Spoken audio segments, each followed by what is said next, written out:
বাম দিকেও দেখো ভিউটা, ওই যে সামনে দেখতে পারবা। দেখছো কি সুন্দর পদ্মা দেখা যাচ্ছে, পদ্মা নদীটা, চর উঠছে আবার এই সাইডে, এখানে চর উঠছে।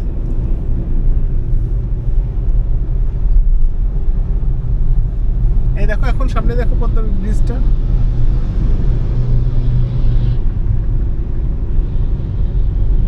হ্যাঁ, পদ্মা ব্রিজ।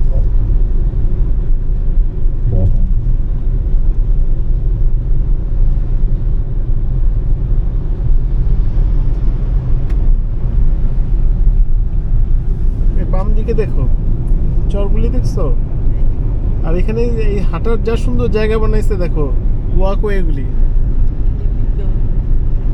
নদীর চারদিকে যে বেড়গুলি দিচ্ছে খুব সুন্দর করছে। তো আজকে একটু কুয়াশা আছে, তাহলে আরো ক্লিয়ার দেখা যাচ্ছে। ছোট ছোট যে টলার গুলা দেখা যাচ্ছে আর ওগুলো আরো স্পষ্ট দেখা যাচ্ছে। তারপরেও খারাপ না, বোঝা যাচ্ছে।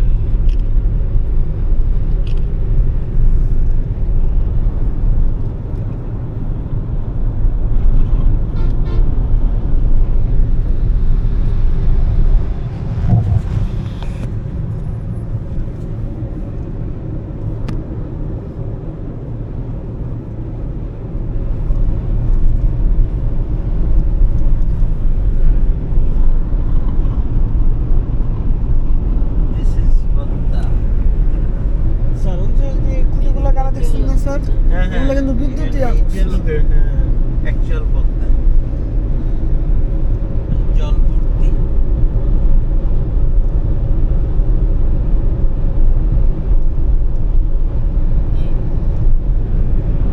পানির যে সুন্দর কালার হয়েছে স্যার, মনে হবে কি সমুদ্র পানির মতো এখন কালার। হ্যাঁ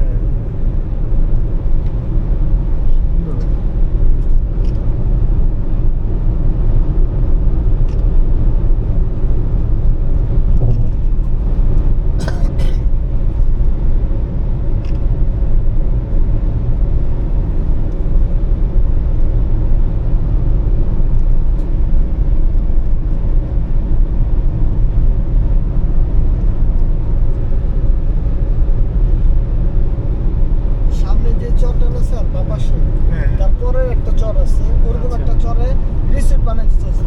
ও আচ্ছা। ওই রাস্তা পুরো ফেলছে, ওই পাশের থেকে রাস্তা বানায় পরে এরকম চরের মধ্যে রিসিট বানানোর চিন্তা ভাবনা করছে।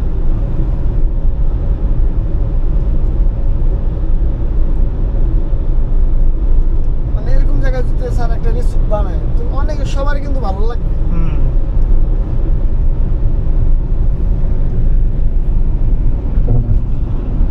আসলে এটা একটা বিরাট একটা কাজ হয়েছে এই ব্রিজটা হয়।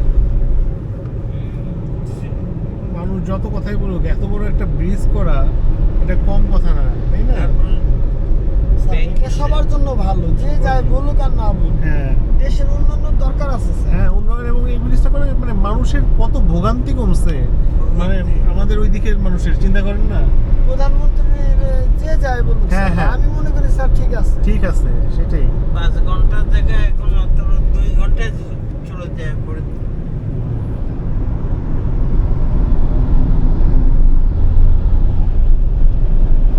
পূর্বাস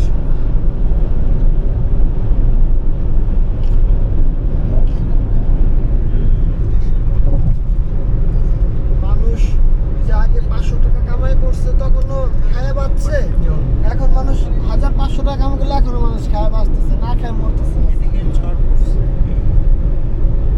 চর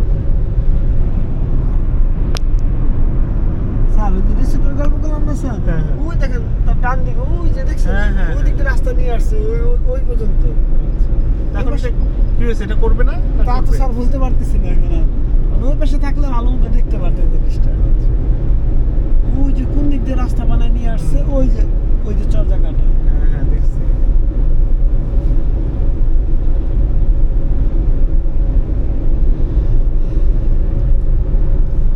আর এইটা ওইভাবে প্ল্যান করা, ওইভাবে নিয়ে আসছে, এইটা ওইভাবে বানানো। এই জায়গা তো এখন ভালো টুরিস্ট স্পট, আরো ডেভেলপ করবে, অনেক ডেভেলপ করবে। আগে তো আসতো মাওয়া ঘাটে ইলিশ মাছ ভাজা খাইতে, হ্যাঁ, আর রিসিপ্ট বানাইলে তখন তো এটা অন্যরকম হয়ে যাবে আমার। এখানে মানুষ হলিডে করতে চলে আসবে। এই পাশে তো অনেক বড় বড় রেস্টুরেন্ট বানাই ফেলছে, ও পারে রেস্টুরেন্ট লাগছে দেখছি।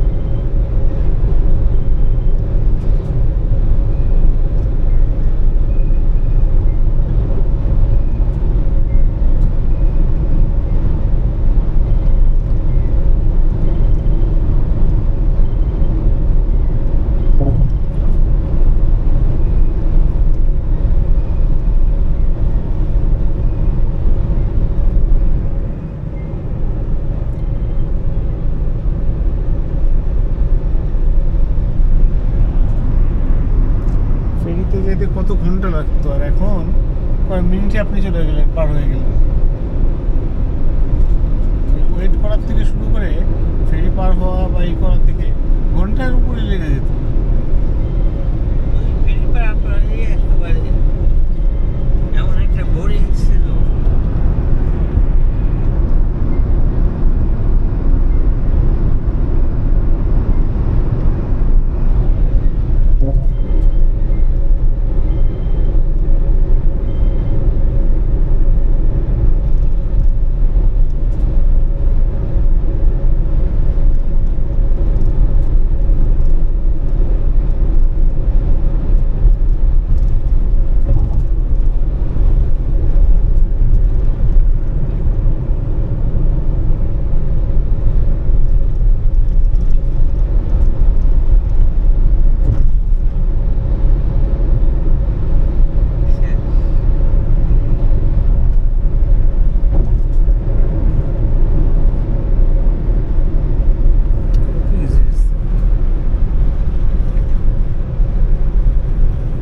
এই সাইড থেকে যখন যায় টোল প্লাজাটা কোন কোন কোথায়? সামনে আরো সামনে, ওই যে দেখা ওই যে যাচ্ছে। ওইটা।